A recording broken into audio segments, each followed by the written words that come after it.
Welcome back to The Word in the Works, TWTW. I'm Pastor Ben Meyer, and my co-host is Pastor Jason Goodham. We are in chapter 4 of Frankenstein, and Frankenstein is continuing his narration of his past. And during this chapter, some pretty eventful, pretty important things happen. Where do you want to start with this? Well, we start at the beginning, and he continues his assessment of both Waldman and Krempe. Mm-hmm. Now, Krempe's useful to him because now Frankenstein is on a path where he can continue to be selfish. Right. But in Waldman, he found a true friend. That's what he says. Yes. And the entire premise of this book has been established on a desire for friendship, ignoring people who are true friends, and receiving people who aren't true friends as true friends. And I think we see that here, that he thinks in Waldman, he found a true friend. But if we're right from last week's episode that Waldman is the serpent figure in all of this, he did not find a true friend. He found the end to his destruction. Yeah. So he's learning. He's gaining what? Knowledge. He's not gaining any wisdom. He's gaining knowledge. Yep. And as he is learning, one of the things that is attractive to him is the structure of the human frame. And indeed, any animal endued with life. Whence I often asked myself, did the principle of life proceed? So he becomes very fascinated with the idea of life. You know, what gives life? What is life? How does one possess life? And so that sets him on this path of trying to create life. This is an interesting question for us theologically, right? Yeah. The whole chapter is loaded with religious terminology and religious imagery. And at some times, Frankenstein recognizes where the life comes from. I mean, later on in the chapter, he talks about, what's the phrase, that he desires to pour a torrent of light into our dark world. And you almost get that pure kind of Christic light that, like John 1 talks about, that Christ was the light of life. Right. And that might be the goal of who he is, but he wants that for himself. Yeah. And what he finds, and I had a note on this large third paragraph, what he finds is that the more he pursues this end, the more meaningless he finds everything, because it ends in death. And so I wrote that Walton starts his studies and he ends up writing the book of Ecclesiastes. And, right towards the end of that paragraph, he says, I saw how the worm inherited the wonders of the eye and brain. And you can hear the echoes of meaningless, all is meaningless, chasing after the wind. And to Frankenstein, if everything ends in death, then what's the point? Yeah. So he becomes obsessed with the artificial creating of life. Yeah. So this death leads him to think of life coming from death. And I think he thinks that of, when you're a little kid and you cut a worm in half, right? Yeah. Oh, but now both sections can live and can continue. And so he's pondering this idea, and, can this thing that has died live? And this is the question in the Valley of the Dry Bones, right? Can these bones live? And what does Ezekiel say? He doesn't say, well, I'll figure out a way. Give me 2 years of study in college in Germany. Right. Lord, Lord, And then God gives him the way to give life. And it isn't knowledge, but it is truth. It is, speak these words, right? Yep. Speak the words that I give you, and speak to the bones and they will live. And so it's the same idea of, how does a person go from being spiritually dead to spiritually alive? It's by the power of the word of God.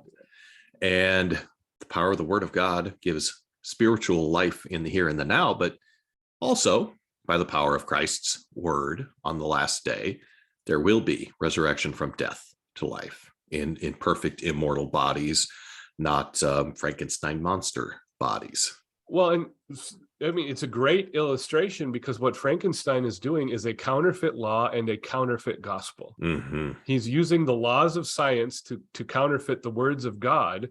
Yeah. And so he has a counterfeit resurrection to bring a false life that he fears and he loathes.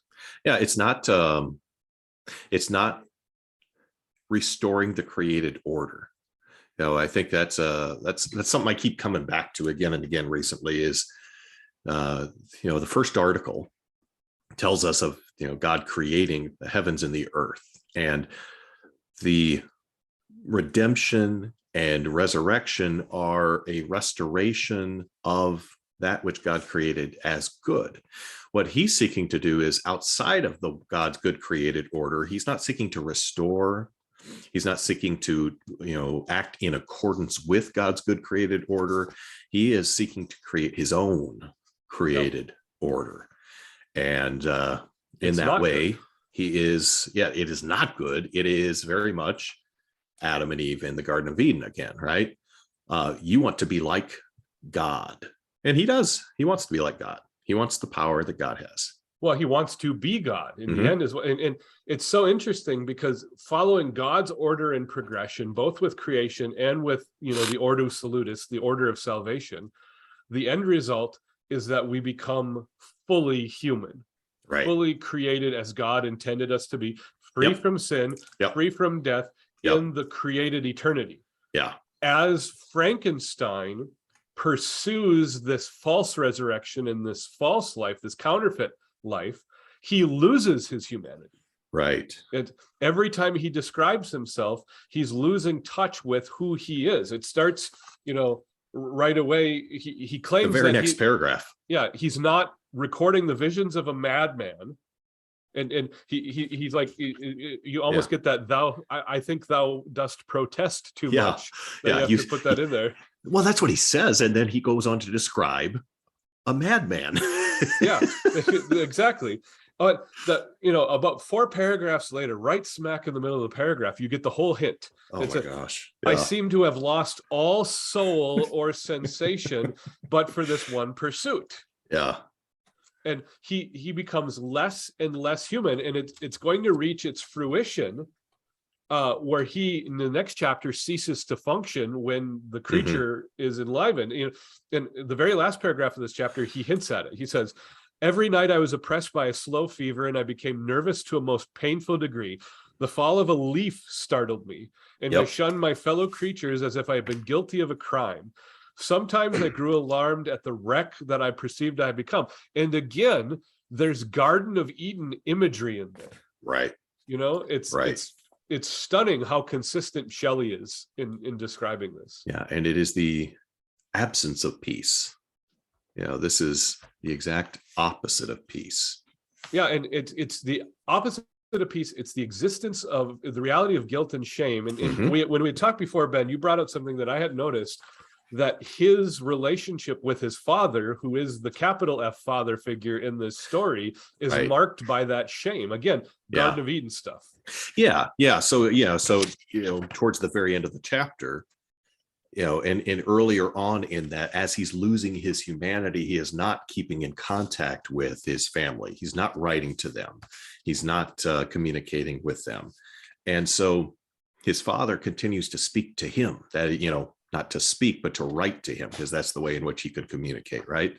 So my father made no reproach in his letters, and only took notice of my silence by inquiring into my occupations more particularly than before. This is exactly God in the Garden of Eden. Where are you? Yeah. Those are not words of reproach, but they are inquiry. You've cut yourself off from me. Where are you? And it's not that God doesn't know, of course, but these are words of seeking, and don't cut yourself off from me. And so, yeah, it's the same idea here. He has cut himself off, become less human. And even as he hears those words that are not words of reproach, he feels shame. He feels guilt. He Yeah. feels shame because he knows he's done wrong. So he's hiding. And so it's the same thing with Adam and Eve. Why are they hiding? Well, because they know they've done wrong. And they know what God will say to them when he confronts them about their wrongness. Correct. He knows if his father knew what he was doing, his father would say, no, stop that. What are you doing? This is bad. This is evil. This is wicked. But because he knows that, he doesn't want to tell him.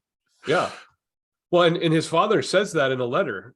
Frankenstein says, "You must pardon me if I regard any interruption in your correspondence as a proof that your other duties are equally neglected." Yeah. And it's almost a preemptive, what have you done? Yeah. And it's just amazing. Again, not recorded with any reproach, but just an acknowledgement of the consequences. And so in the end now, as Frankenstein is pursuing this forbidden fruit, even as a selfish person, he's cut himself off from the only people that love him and that are willing to care for him. Yeah, this is what sin does, though. It isolates us. When you know you've done wrong, you hide from others. You isolate yourself from others, and sometimes it's intentional, I think, and sometimes I think it's unintentional. But it divides us, and so here you have that voice of the Father calling and saying, don't cut yourself off. I am continuing to speak to you. And if he would have heeded the voice of his Father, all of this could have been averted. Well, and it's very interesting that at the end of Hebrews chapter 10, after all of the payoff in that book in the Bible, the writer of Hebrews talking about the beauty of the sacrificial system and the reality of the justification in the blood of Christ, the application for the Christian at the end of Hebrews 10 is, let us not forsake the meeting together as we are prone to do. But then he talks about edification and building up. There's no acknowledgement, even in the reality of God's great grace and mercy, that we're going to be sin-free and perfect. But the reality is we have this community of believers. We have this congregation so that we can come together and encourage each other. Yeah. And when you cut yourself off from that, you cut yourself off from the voice of God in that sense. Yep. And okay. So jumping back just a little bit. Sure. So he decides he's going to create life. He says a new species. And what's the purpose of this? He says a new species would bless me as its creator and source. Whew. Yeah, he wants to be God. Well, but what's stunning about that? Keep going. He says, many happy and excellent natures would owe their being to me. Right. No father could claim the gratitude of his child so completely as I should deserve theirs. It's a deserve to. Yes. Oh my goodness.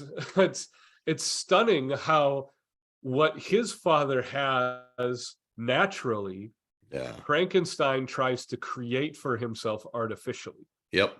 Because he's not the kind of person. So this is like the mirror image opposite picture of how Frankenstein earlier in chapter 1 described his upbringing. That his parents doted on him. They poured out his love and affection, and he recognized them as good parents.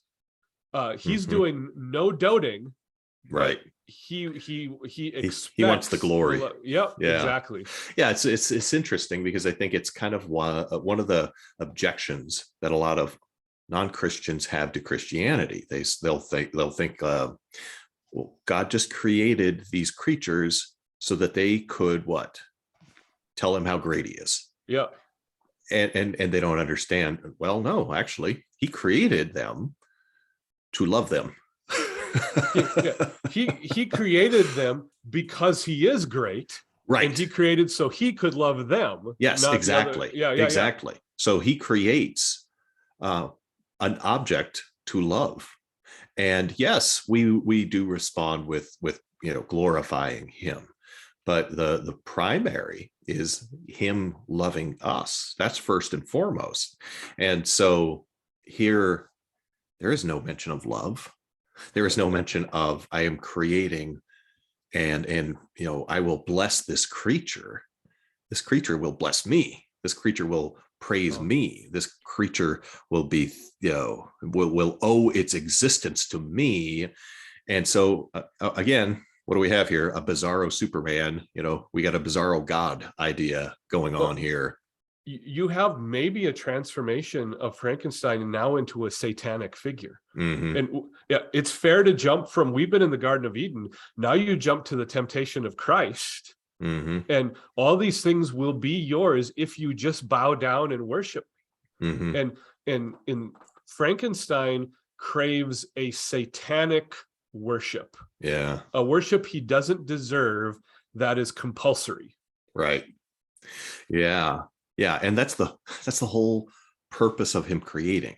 It's not, again, it's just so that they will bless me. Right. So it's just so fascinating how it's turned on its head, rather than God blessing them, rather than, because again, that's very Genesis, right? God blessed them. God, made and blessed and gives, and he's the source. But now here we have the creation is supposed to bless the creator, and, live as basically slaves that owe their existence to this creator. There's no freedom, no joy. It's, you owe me. Well, and there's no mention of any beneficence coming from Frankenstein to the creatures. None. It's like, you exist. Isn't that enough? Right. Right. Yep. And it's fascinating because that plays out too. Yep. That plays out when the creature is made. So he makes this creature that is man-like-ish, and he kind of hints at where he gets the parts from for this. Charnel houses. Yep, those are morgues of the 18th century. Yeah, but he's kind of cryptic in his description of this, and where he gets the things and how he pieces things together. And I think, again, it's this idea of shame and guilt that is underlying this, that he's confessing this evil that he's done, but even as he confesses it, he still doesn't want to kind of really lay all the cards out to be seen. Yeah, there's still a desire for him to be seen as honorable in his pursuits. Yeah. Mm-hmm. Mm-hmm. Yeah. Yeah. Okay.